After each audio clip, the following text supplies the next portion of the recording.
जगत जननी पार्वती जी की महान शोभा का वर्णन करोड़ों मुख से भी करते नहीं बनता।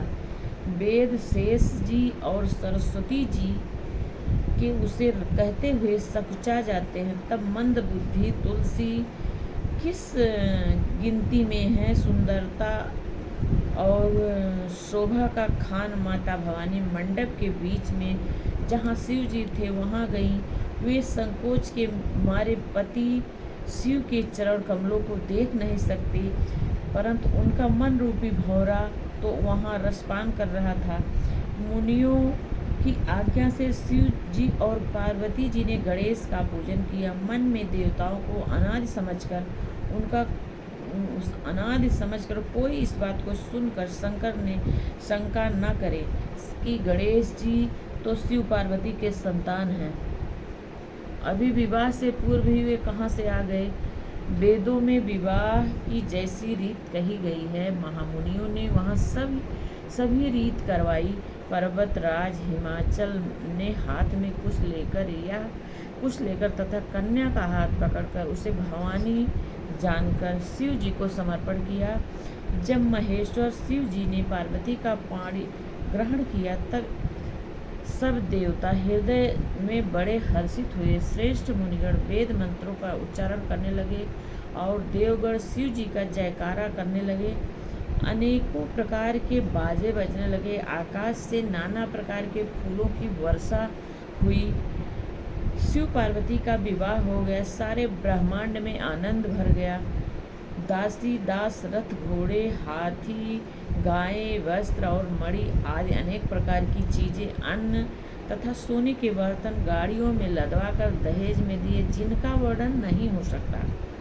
बहुत प्रकार का दहेज देकर फिर हाथ जोड़कर हिमाचल ने कहा, हे शंकर, आप पूर्ण काम हैं, मैं आपको क्या दे सकता हूँ। इतना कहकर वे शिव जी के चरण कमल पकड़ कर रह गए। तब कृपा के सागर शिव जी ने अपने ससुर का सभी प्रकार से समाधान किया। फिर प्रेम से परिपूर्ण हृदय मैना जी ने शिव जी के चरण कमल पकड़े और कहा, हे नाथ, यह उमा मुझे मेरे प्राणों के समान है। आप इसे अपने घर की टहलनी बनाइएगा और इसके सब अपराधों को क्षमा करते रहिएगा। अब प्रसन्न होकर मुझे यही वर दीजिए। शिव जी ने बहुत तरह से अपनी सास को समझाया। तब ये शिव जी के चरणों में सिर नवाकर घर गई। फिर माता ने पार्वती को बुलवाया और गोद में बिठाकर यह सुंदर सीख दी, हे पार्वती, तू सदा शिव के चरण की पूजा करना। नारियों का यही धर्म है, उनके लिए पति ही देवता है और कोई देवता नहीं है। इस प्रकार की बातें कहते कहते उनके आंखों में आंसू भर आए और उन्होंने कन्या को छाती से चिपटा लिया।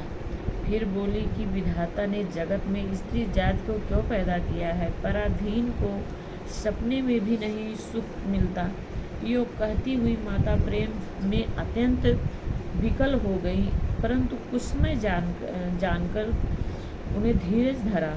मैना बार बार मिलती और पार्वती के चरणों को पकड़कर गिर पड़ती है।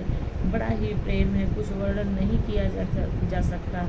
भवानी जब स्त्रियों से मिलकर भेंट कर फिर अपनी माता के हृदय जा लिपटी। पार्वती जी माता से फिर मिलकर चली।